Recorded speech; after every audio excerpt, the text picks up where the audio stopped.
What is up, guys? Belamy Prime here, and in today's video we're going to be covering Lunar Gems and lunafrosts, and more specifically the new system that was introduced quite a few patches ago, but will be quite new to a lot of returning players and obviously new players as well. So we're going to get in, we're going to cover how to acquire lunafrosts and Lunar Gems nowadays, how to socket them, and how to best go about farming them.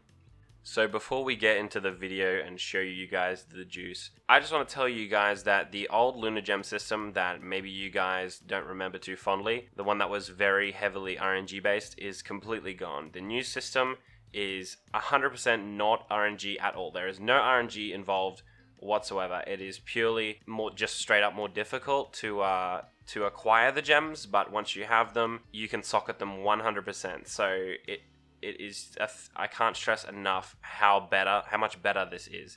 It is a million times better. Yes, it's more difficult to acquire the gems themselves. Yes, it's a bit costly to socket them, especially in high-end pieces of gear in terms of gold and labor, but there's no RNG involved. You're not going to socket 6 gems, go for that 7th, and then break them all completely and waste a crap load of honor in the process. So with that, we're going to jump in and we're going to show you guys exactly how to acquire these new gems and how the new system works.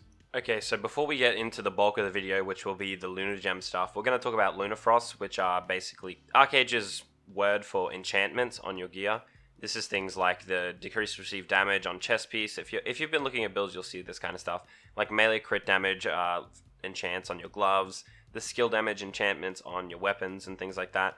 Anyone who's played the game before will be familiar with these. They used to be acquired purely through the honor store. Some were crafted, but mostly all the good ones were in the honor store. Now they're all completely gated, but behind coin purse crates. So I went over to Aegis Island, I farmed a couple mobs for 10 minutes or so. That's the footage you're seeing in the background here. And we're going to open some crates for you guys and just show you how they drop and how you acquire them. Okay, so we've just finished farming in Aegis Island and we have a bunch of ancestral crates here to open. I will point out that there are 2 other versions of coin purse crates that are very useful. You can acquire them in basically any zone in all of Aurora. We'll drop any coin purses that can drop these. They are Princess crates, Queen's crates, and Ancestral crates. So these are the 3 that you'll be chasing after if you're trying to get lunafrosts. They have a chance to drop from any of these crates. I'm unsure of exactly what the rates are on drops from each of them. Ancestral crates seem to be the best, so that's what we've got here today. But don't feel bad about opening other ones. There's a it's pretty easy to get lunafrost drops from the other crates as well. And there's no reason not to open them if you're going for lunafrost. So we're going to go with ancestral crates today. So we're going to throw on our larceny gloves here just so we can open these a bit faster for the sake of the video. But we're going to go ahead and we're going to open all of these coin purse crates and see what we get from them. So we can get a random selection of different things such as mysterious garden powder.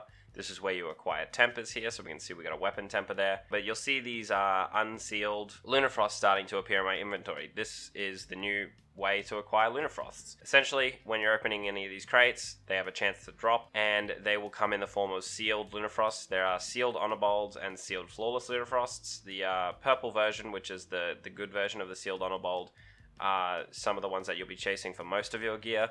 The flawless ones will house some of your other ones as well. Okay, so now that we've opened all of these, we can see we have 3 different lunafrosts, so we acquired at least 1 of each of the different kinds that we need here. We have the arcane version, which is the sealed honor bolt, the purple ones you see there. Then we have the lower tier version of that, the rare sealed honor bolt, and then we have the sealed flawless ones. So essentially, the honor bolt ones are the ones that we used to find in the honor store, and the flawless ones are the ones that we use to craft. So we're going to go ahead and we're just going to unseal all these here, just so we can see exactly what we get from them. The lower tier sealed honor bolts aren't really worth opening in my opinion unless that's all you have and you're just trying to get a lower tier version of a lunafrost temporarily until you get the better version. That's absolutely okay. They're not too labor intensive to open at all, so that's fine. So we can see here we got some lower tier versions of the 2-handed lunafrosts for magic and melee weapons, which is fine. So if you need these temporarily, that's cool, but you will get better versions of each of these from the purple sealed bag there, which is the arcane sealed honor bolt lunafrosts.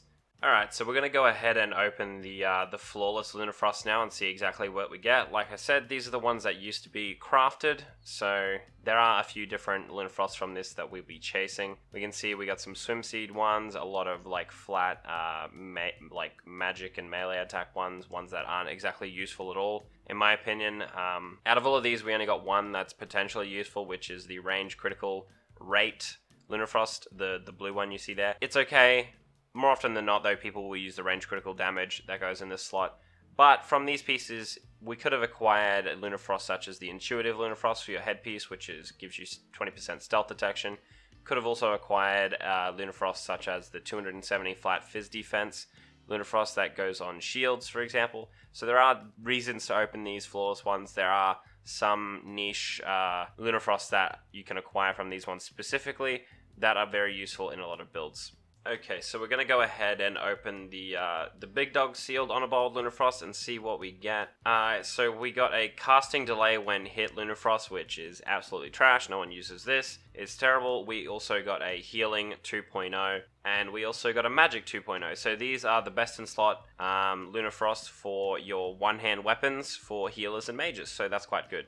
So we got those there. If you're playing dual wield or playing, with a club and shield, these are very good lunafrosts to put on your respective pieces there. So 2 out of 3 pieces are useful lunafrosts that people will actually use. Whether or not you get the one that you need for your build, if we were a melee, for example, and we were chasing melee ones, this might have been a bit of a rip because we got healing and stuff like that. But that's okay. You guys get the idea. Farm coin purse crates and you get the lunafrosts. Open the ones that you need the specific lunafrost from, and hopefully you hit the ones that you need for your build. Okie dokie, so now we're going to talk about the juice. We're going to talk about the stuff that you guys came here to learn about. We're going to talk about the new Lunar Gem system. So to start off with, see these gems here? See this clear wave Lunar Gem defense and this vivid gale Lunar Gem pierce? Trash. These are old gems. They're terrible, filled with bad memories. We don't want to look at them. So we're going to fucking throw them out like this because they're not even going to be available in Archeage Unchained, and they're useless in the current state of the game. So get rid of them. They're complete trash. We're going to talk about the new gems. So this is an example of a new Lunar Gem. You can acquire these in the Honor Store. So if we look here, I pull open this.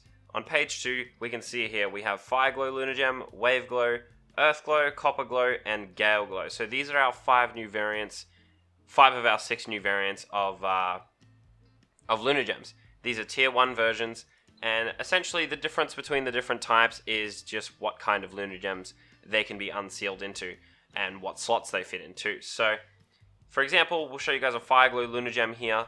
If we right click this, it'll give us a number of different options that we can unseal it into. We can get like flat melee attack, range magic attack, for example. These can go into pretty much any piece. Some classes use these in different slots. And then we have our more important gems, which are melee critical damage gems, for an example. You can get like the range crit damage, healing percent, and the destruction ones, which are magic critical damage gems. These are only the tier 1 versions, so they only have 2.8%. We can see these are restricted to one-hand weapons, right-hand weapons, and left-hand weapons, and range weapons. So these are for, one-hand dual-wield setups, and they can also go into your bow. So that's the restriction for these. There's also defense penetration gems here for one-hand weapons. If we look in the Honor Store, the 2-hand equivalent is the Copper Glow, so you can get the 2-hand equivalent of each of these kind of gems for 2-hand weapons in the form of Copper Glows. Gale Glows is restriction, has gems such as the cast time attack speed gems, block rate gems for your shield, the melee critical rate, or like the different critical rate gems for your cap or hood, move speed gems for your feet, and parry and evasion gems, things like that. And then we have the Wave Glows, which is basically just like your old classic fizz and magic defense. There's also some newer versions of gems like received melee damage decrease, but you don't see people use those often.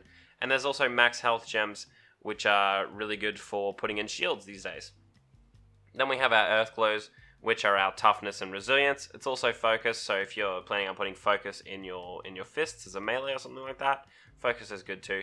And then there is one more type of gem, which is the Sunglow gem. You cannot acquire this through the Honor Store. It is a drop from Graded Dungeons.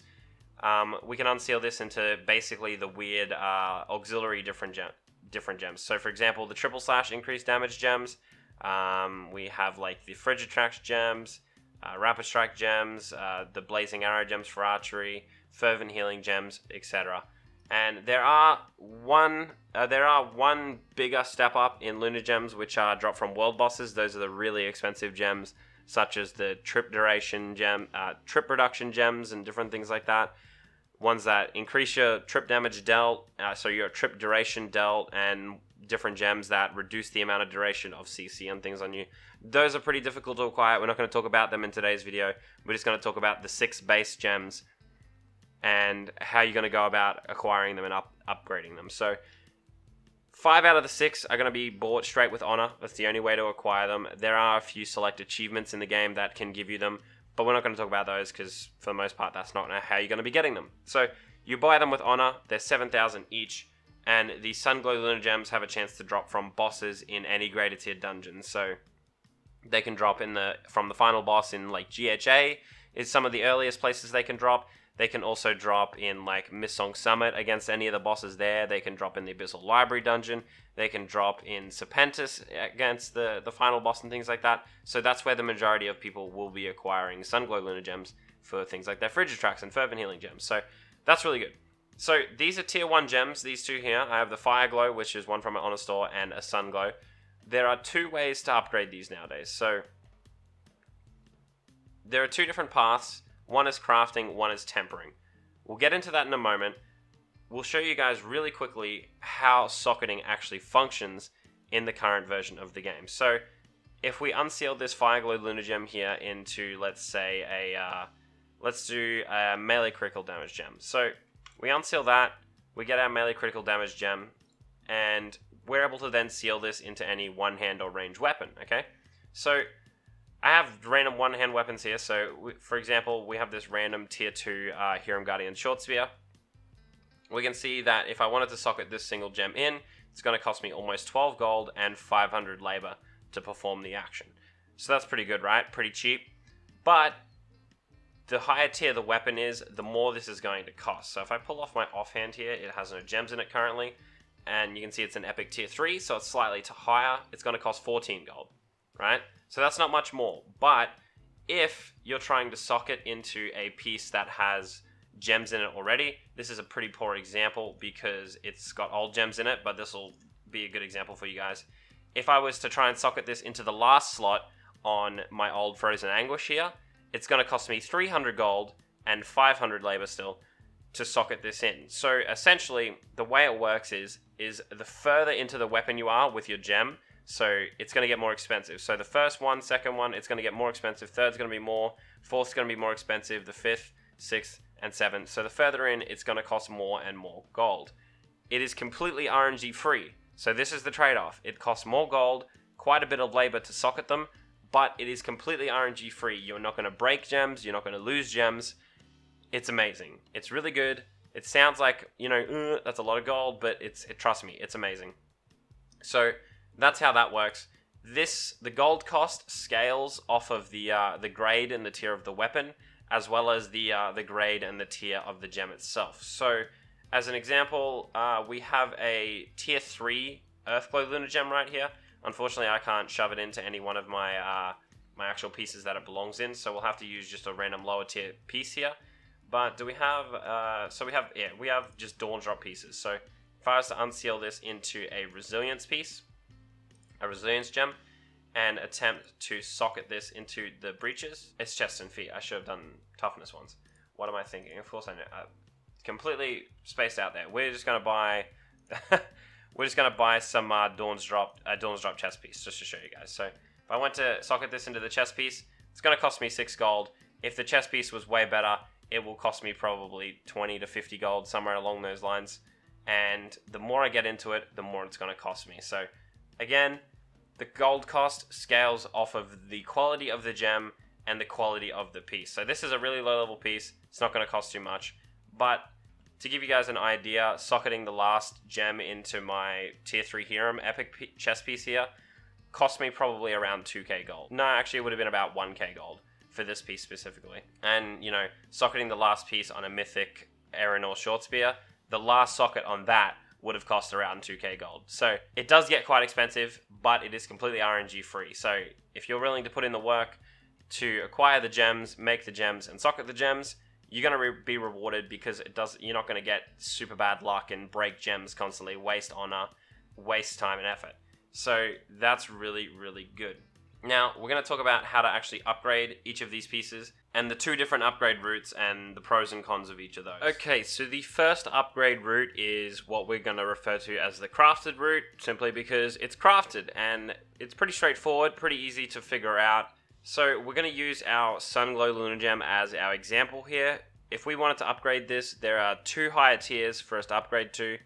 We're going to refer to them as tier 2 and tier 3, but if we take the Sunglow here, put it into our handicraft kiln, open up the window, we can see here we're able to craft it into a splendid Sunglow Lunar Gem. This is what we're going to call the tier 2 version.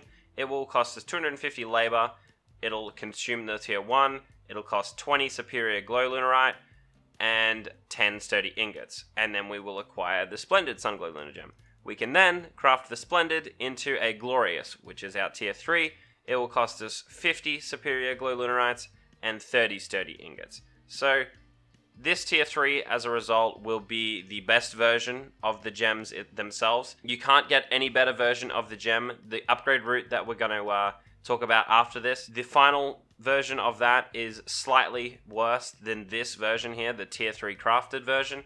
So this is probably is definitely the most expensive way to upgrade your lunar gems out of the 2 available options, but it will result in the highest stats from the gem itself. So if you're into min-maxing and you want to max out, if your damage is something that's super important and you want to make sure that your damage gems are the highest as possible, you're going to want to go for tier 3 crafted gems as your end game. So that's pretty good. You can acquire superior glow lunarites from a number of different sources. We're not going to get into that today. That's for another video. But the mats for these, pretty basic, pretty straightforward. You can figure out how to craft sturdy ingots, no problem. It's just crafted from different metals and then a polish. Pretty easy. But they're quite costly mats and painful to farm. So it is quite pricey to make each of these gems on live right now. It will cost you about 2,000 gold to make a tier 3 lunar gem, or if you buy straight off the auction house, it'll cost about 2,000. If you craft it yourself, it'll probably cost you like 1.8k or something along those lines, but it is quite pricey on live servers right now. On Archeage Unchained, it's going to be very expensive to get these early, not to mention crafting the tier 2 costs 20k handicraft proficiency, and the tier 3 is 70k, so very unlikely that we're going to see these early on in Archeage Unchained, because people will require the proficiency to make them first, and it requires a lot of lunarite, and sturdy ingots are going to be very expensive to make early on. So that's the first upgrade route. Pretty simple. You get your tier 1 version, whether it's a Sunglow from a dungeon or your tier 1 from the honor store, and then you can upgrade it. So just as an example here, we can type it, we can do Fireglow, and we can see we can upgrade it to a splendid Fireglow once we have our tier 1, which is straight up, this is what we buy from the honor store. Craft it into our tier 2 version, and then we can craft that into our tier 3 version. And that tier 3 version of the Fireglow, for example, will result in what I have in my short spear here, which is the melee critical damage 5.9. So the best critical damage gem for one-hand weapons in the game. So very good, expensive, but amazing gems. Very good for stats, very good for your damage. Okay, so the second and final upgrade path for our lunar gems in the current state of the game is to temper them. So the tempering path will require you to socket a tier 1 gem into a piece of armor or a weapon, and then you proceed to temper them a number of times to increase the stats that they give. The final result of this will be a slightly lesser version of the crafted tier 3, but it costs a fraction of the amount of gold. In fact, it costs almost no gold in comparison to the tier 3 version, but it will cost you a lot of honor and labor. So if you have more honor and more labor readily available, and not so much gold because you're not too sure about how to farm gold and things like that, this may be the option for you. Yes, if you're interested in min-maxing, this won't result in the highest possible stats, but in a lot of cases, this can be a useful way to get gems, because the difference between the tier 3 crafted and the final tempered gem is actually not that different. And in my opinion, using them in a lot of slots is actually very useful because it'll save you a lot of gold. So we're going to show you guys exactly how to temper gems and how to go about upgrading them. So you have to take a tier 1 gem. In this case, we're going to take our melee critical gem from earlier, and we're going to socket it into just this shitty Monstrous Desire scepter, okay? Not a good weapon. We're just doing this so it's nice and cheap to show you guys exactly how this works. So we're going to socket this in. It's going to cost us 500 labor and a little bit of gold. Not too bad. And so once this is in, we then will go into the honor store and we will purchase what is called a Lunar Charm rank 1. It will cost you 1,500 honor. I have 2 already here, so we're going to right click that, and then I can right click on my Monstrous Desire, and then it will give me this UI. So I can then select this Lunar Gem specifically, and I can upgrade it into a Fireglow Lunar Gem Brawn +1. It will go from 2.8 increased melee attack, melee critical damage to 3.3. So a pretty decent upgrade. It gives you, some extra stats. Very nice, right? So all it's going to cost us to do that is the Lunar Charm itself and then some labor. Pretty cool, right? So we're going to go ahead, we're going to do that, and it's going to pump it up into a +1 tempered gem. So now if we look at our Monstrous Desire here, it has a single melee critical damage gem with 3.3% increase. Not bad, right? So we can do this with all of the gems that are in our weapon once we're socket tier 1s into them. And we can upgrade these multiple times. So once we come into this UI, we can get a rank 2 Lunar Charm and upgrade this to a +2, which will then give it even more stats. So how do we get the rank 2 charm? Well, if we go in here into our folio, just to look here real quick, we can go here and we can see rank 2 through 5. Crafting a rank 2 will require you to use 2 rank 1s, so essentially 3,000 honor, and then a very small amount of superior glow lunarite. So it will cost you a couple lunarite to upgrade these, but it's a fraction of the amount compared to actually crafting the crafted ones we talked about earlier.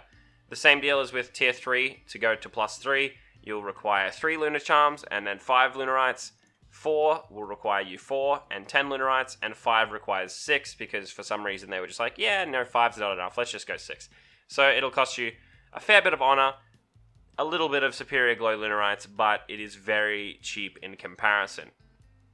So as a result, you will end up with a Lunar Gem in your piece that is way cheaper to get to the higher tier. Yes, it will cost you a lot of honor, but in terms of gold, it's practically free. It only costs you a small amount of gold to socket the tier 1 in. After that, it will cost you no gold. It's purely just labor and honor. So that's pretty good.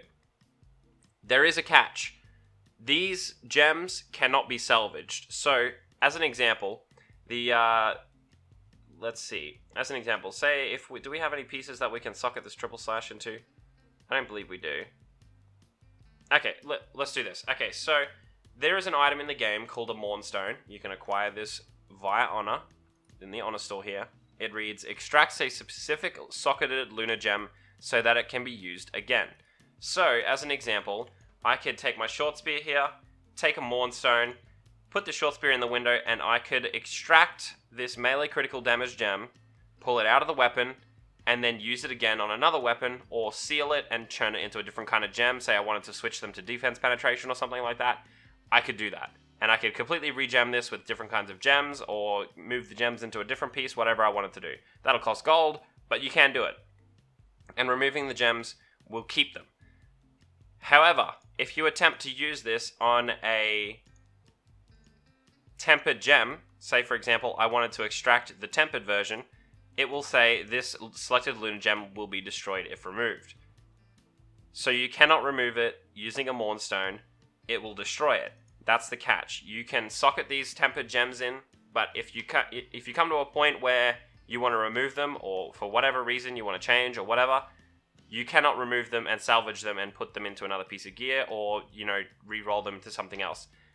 They have to stay in the piece of gear or be destroyed. That's your only 2 options. You can also use a Dawnstone from a general merchant to destroy them straight up this way, and you can do that. I'm not going to do that right now. But if you need to remove them, use the Dawnstone. If you need to remove regular gems, crafted ones, you can safely remove them using a Mournstone from the Honor Store. But that's the catch for the tempered gems. They're slightly worse, but they're much cheaper, and you cannot salvage them from your piece. You can only remove them by destroying them. So to recap, you socket a tier 1 gem, you can then temper it once, you can then use those Lunar Charms, these ones here, the rank ones, to craft higher rank Lunar Charms, and then continue to proceed to temper them all the way up to +5, at which point they will be just shy of tier 3 tempered gems. So if you don't want to be spending like thousands of gold on all of your Lunar Gems, you know, fully gemming in tier 3 at endgame will, you know, it will cost you lots and lots and lots of gold. It is easily one of the most expensive parts gold-wise when it, you know, comes to min-maxing your gear endgame. And since Lunar Gems are basically the most OP thing in all of your gear in terms of damage and defenses, and just in, you know, they're just really fucking good. You need them, and it's going to be really expensive if you're only doing crafted ones. You can do all crafted ones, you can do all tempered ones. Personally, I suggest doing a mixture of both, depending on which stats you care about more, because one, you're spending heavily into honor, one is heavily into gold. If you do a mixture of both, you're not going to slow yourself down as much as if you're focusing on spending all your gold on one and all your honor on another. So for me, on Archeage Unchained, I will be doing a mixture of tempered gems and crafted gems. Crafted gems, I'll probably stick towards those for my damage, because I care more about my damage. My tempered gems, I'll probably use those for things like my resilience and toughness, because even though they give slightly less at the max rank, I don't personally care as much about defenses. They're important, but, you know, having 30 less resilience on per gem at endgame isn't going to make a huge difference for me with my build. So that's my thoughts on that. So anyway, guys, I hope you learned a thing or two and you enjoyed the video. I'd like to give a big shout out to my patrons, Adam B, Tyler, and Navro. Appreciate your support, guys. As always, like, comment, and subscribe. If you haven't already, join my Discord channel. We got a huge community building up over there. We got almost 600 people in that Discord. It's getting a bit crazy, but it's great. It's a good place for you to come over and ask questions, learn a thing or two. If you haven't already, follow me on Twitch. I'll be doing live streams leading up to Archeage Unchained, as well as hopefully streaming on the release as well, so that should be fun. But like I said, guys, hope you enjoyed the video, and I'll see you guys in the next video of whatever I make. Cheers.